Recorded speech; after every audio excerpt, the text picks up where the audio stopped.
ओम शांति। ओम शांति।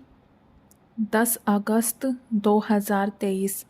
आज के बाबा के महावाक्य। आज बाबा ने कहा, मीठे बच्चे, जब तुम बाप की गोद में आते हो तो यह दुनिया ही खत्म हो जाती है। तुम्हारा अगला जन्म नई दुनिया में होता है। इसलिए कहावत है, आप मुए मर गई दुनिया। प्रश्न, किस एक रस्म के आधार पर बाप के अवतरण को सिद्ध कर सकते हो? उत्तर, भारत में हर वर्ष पितृ खिलाने की रस्म चली आई है। किसी ब्राह्मण में आत्मा को बुलाते हैं, फिर उनसे बातें करते हैं, उसकी आश पूछते हैं। अब शरीर तो आता नहीं, आत्मा ही आती है। यह भी ड्रामा में नूंद है। जैसे आत्मा प्रवेश कर सकती है, वैसे ही परमात्मा का भी अवतरण होता है। यह तुम बच्चे सिद्ध कर समझा सकते हो। गीत, मरना तेरी गली में। ओम शांति। यह भी गायन है इस समय का, जो फिर भक्ति मार्ग में चला आता है।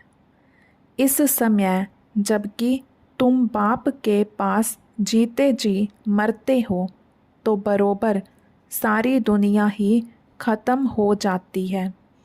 अज्ञान काल में मनुष्य मरते हैं तो इस ही दुनिया में जन्म लेते हैं। दुनिया कायम है। कहावत है, आप मुए मर गई दुनिया। परंतु उनके मरने से दुनिया का विनाश तो नहीं हो जाता। इस ही दुनिया में फिर जन्म लेना पड़ता है। तुम मरेंगे तो यह दुनिया भी खत्म हो जाएगी। तुम जानते हो, हम फिर नई दुनिया में आएंगे। यह सिर्फ तुम ब्राह्मण ही जानते हो। ईश्वर का बच्चा होने से हमको सतयुग का बर्थ राइट मिलता है। स्वर्ग की बादशाही मिलती है। नरक खत्म हो जाता है। इसमें कोई मेहनत नहीं है, सिर्फ बाप को याद करना है। मनुष्य जब कोई मरते हैं, तब उसको कहते हैं राम राम कहो। पिछाड़ी में उठाते समय कहते हैं राम नाम सत्य है। यह भगवान को ही कहते हैं राम नाम सत्य है, अर्थात परम पिता परमात्मा जो सत्य है, उसका ही नाम लेना चाहिए। माला भी राम राम कह सिमरते हैं। यह राम नाम की धुनी ऐसी लगाते हैं जैसे कोई साज बजता है। तुम बच्चों को बाप समझाते हैं कि कोई भी आवाज़ नहीं करना है, सिर्फ बुद्धि से याद करना है। तुम जानते हो, जीते जी ईश्वर की गोद में आने से फिर यह दुख रूपी दुनिया खत्म हो जाती है। बाबा, हम आपके गले का हार बन जाएंगे। गाया भी जाता है रुद्रमाला, राममाला नहीं कहा जाता है। तुम रुद्रमाला में पिरोने के लिए इस रुद्र ज्ञान यज्ञ में बैठे हो, कल्प पहले मुआफिक। दूसरा कोई सत्संग नहीं, जहाँ ऐसे समझते हो कि हम ईश्वर बाप के गले में पिरोएंगे। बाप से तो ज़रूर वर्षा मिलेगा। बाप कौन कहता है? आत्मा। आत्मा में ही बुद्धि है ना। बुद्धि समझती है, फिर कहती है पहले संकल्प आता है, फिर कर्मेंद्रियों से कहा जाता है, बरोबर हम बाबा के बने हैं, बाबा के ही होकर रहेंगे। इस अंतिम जन्म में गॉड फादर कहते हैं ना। फिर पूछो तुम्हारे में गॉड फादर की नॉलेज है? तो कहेंगे गॉड तो सर्वव्यापी है। बोलो तुम्हारी आत्मा कहती है परमपिता, तो पिता सर्वव्यापी कैसे होगा? बच्चे में बाप आ गया क्या? बाप को सर्वव्यापी कहना बिल्कुल रोंग है। यह बातें बहुत अच्छी रीति समझकर फिर समझाना है। रुद्र ज्ञान यज्ञ तो मशहूर है। रुद्र है निराकार, श्री कृष्ण तो साकार है। आखिर भगवान किसको कहा जाए? श्री कृष्ण को तो नहीं कह सकते। मनुष्य तो बहुत भोले होते हैं, कह देते हैं गॉड इज़ ओमनी प्रेजेंट। बाप तो अपने घर में ही रहता है और कहाँ रहेगा। अब बाप इस बेहद के घर में आया हुआ है, यहाँ विराजमान है। कहते हैं कि मैंने इसमें प्रवेश किया है। जैसे ब्राह्मणों में पितरों को बुलाते हैं। समझो कोई अपने बाप के पितर को खिलाते हैं तो आत्मा कहेगी कि मैं इनमें आया हुआ हूँ, मैंने इसमें प्रवेश किया हुआ है। कुछ पूछना हो तो पूछो। आगे पितरों को बुलाने का बहुत रिवाज था। पितृ तो आत्मा है ना। पितृ को यानी आत्मा को खिलाया जाता है। कहेंगे आज हमारे दादे का पितृ है, आज फलाने का पितृ है, तो आत्मा को बुलाया जाता है, खिलाया जाता है। समझो किसका स्त्री से प्यार है, शरीर छोड़ दिया तो उसकी आत्मा को बुलाते हैं। कहते हैं हमने हीरे की फुल्ली पहनाने का वायदा किया था, तो ब्राह्मण को बुलाकर उनको हीरे की फुल्ली पहनाते हैं। बुलाया तो आत्मा को, शरीर थोड़े ही आएगा। यह रस्म भारत में ही है। जैसे तुम सूक्ष्म वतन में जाते हो, कोई मर गया, उनका भोग लगाते हो, तो सूक्ष्म वतन में वह आत्मा आती है। यह है बिल्कुल नई बातें। जब तक कोई अच्छी रीति समझ ना जाए तब तक मनुष्यों को संशय पड़ता है कि यह क्या करते हैं। ब्राह्मणों की रस्म रिवाज देखो कैसी है। सभी मंदिरों आदि में भोग लगाते हैं, पितृ को भोग लगाते हैं।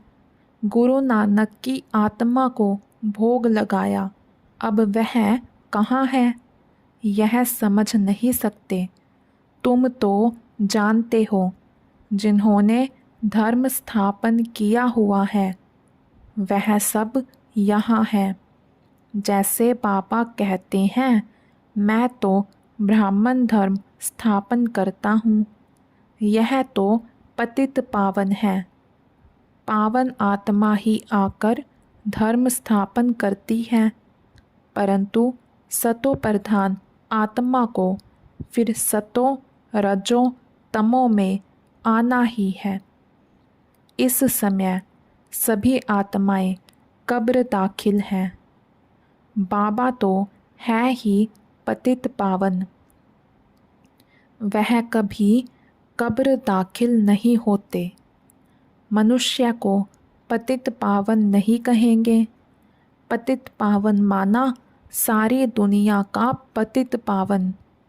पतित दुनिया को पावन बनाने वाला एक बाप के सिवाय कोई हो नहीं सकता। वह तो आते हैं अपने अपने धर्म स्थापन करने। क्रिश्चियन धर्म का सारा सिजरा वहाँ है। पहले क्राइस्ट आया, फिर उनके पिछाड़ी सब आते रहेंगे, वृद्धि को पाते रहेंगे। वह कोई पतित को पावन नहीं बनाते। नंबरवार उन्हों की संख्या आती है। पतित पावन तो इस समय चाहिए, जबकि सभी कब्र दाखिल हो जाते हैं। सबको पावन बनाने वाला एक वही है। यह तुम समझते हो। बरोबर इस समय सारी दुनिया जड़ जड़ीभूत है। बनेन ट्री का मिसाल देते हैं। बहुत बड़ा झाड़ है, उसका फाउंडेशन सड़ा हुआ है, बाकी टाल टालियाँ सारी खड़ी हैं। यह भी झाड़ है। देवी देवता धर्म का जो फाउंडेशन है, उनकी जड़ एकदम कट गई है, बाकी सब है। बीज हो तो फिर से स्थापन करे ना। बाप कहते हैं, मैं फिर से आकर स्थापना कराता हूँ। ब्रह्मा द्वारा स्थापना, शंकर द्वारा विनाश। बरोबर अनेक धर्मों का विनाश हुआ था। महाभारत लड़ाई के समय जो राजयोग सीखे, उनके फिर राजधानी स्थापन हो गई। तुम जानते हो, अभी हम बाप के पास जाएंगे, फिर नई दुनिया में आएंगे। फिर झाड़ वृद्धि को पाता जाएगा। देवी देवता धर्म जो था, वह प्राय लोप हो गया है। बाप कहते हैं, मैं फिर से आकर आदि सनातन देवी देवता धर्म की स्थापना करता हूँ। भारत जो ऊंचे ते ऊंच था, उनको अब ग्रहण लगा हुआ है। काम चिता पर बैठने से इस समय तुम्हारी आत्मा काली हो गई है। अब फिर तुम ज्ञान चिता पर बैठ गोरे बनते हो।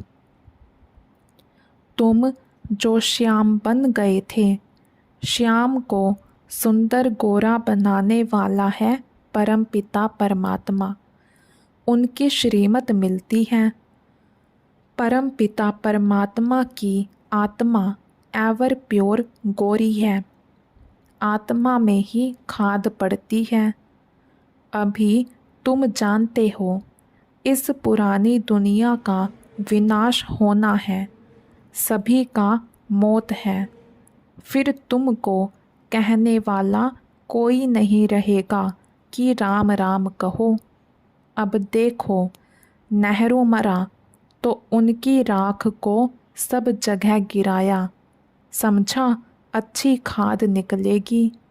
झाड़ में कीड़ा आदि पड़ जाता है तो उसमें राख डालते हैं। अभी इस सारी पृथ्वी को कितनी राख मिलेगी?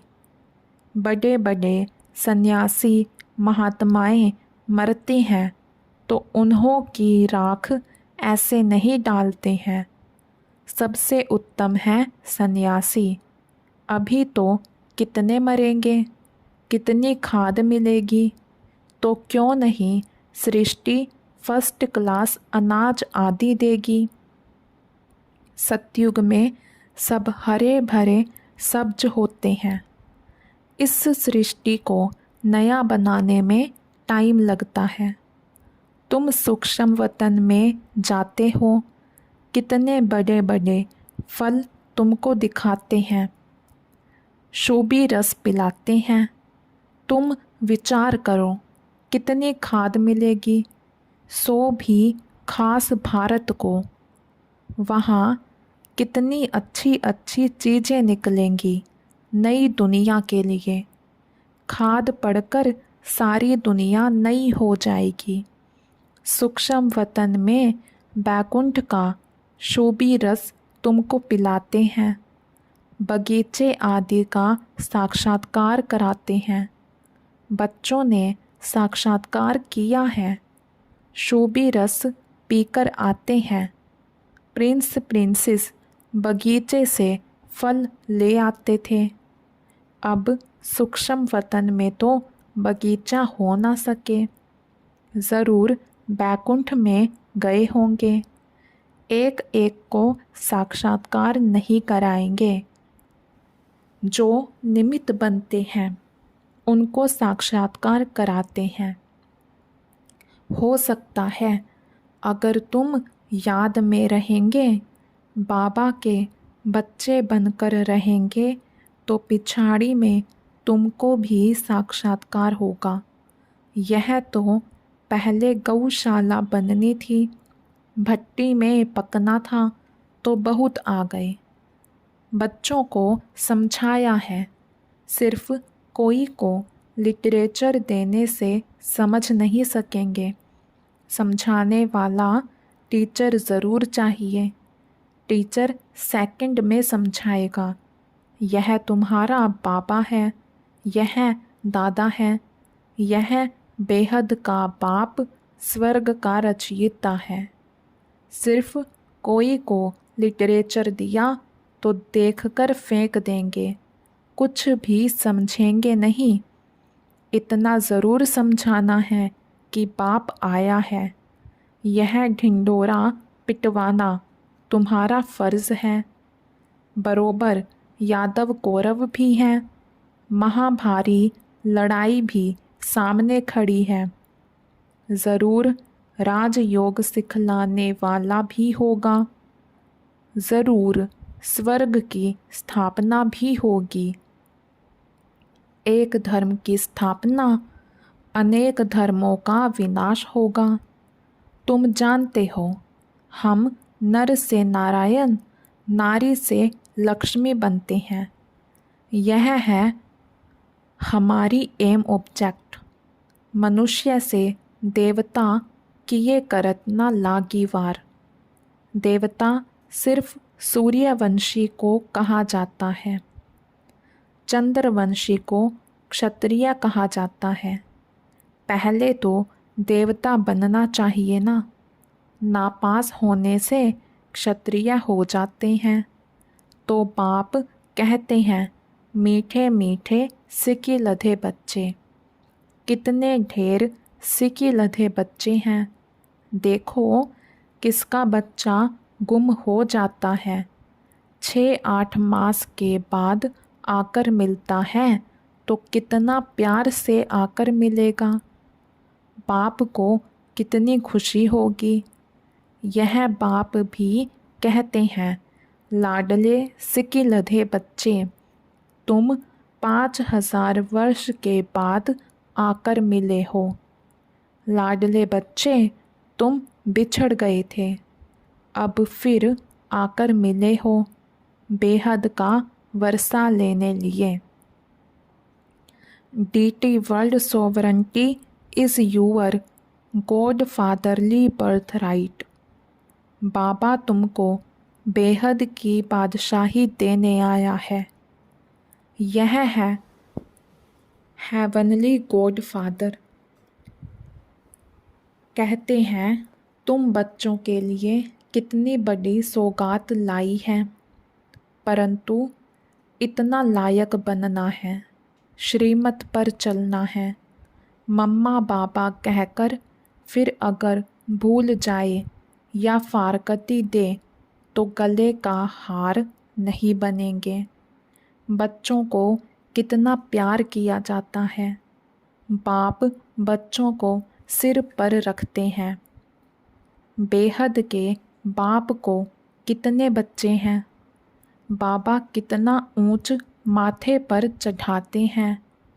पाँव में जो गिरे हुए हैं उन्हों को माथे पर चढ़ाते हैं। तो कितना खुशी में रहना चाहिए और श्रीमत पर चलना चाहिए।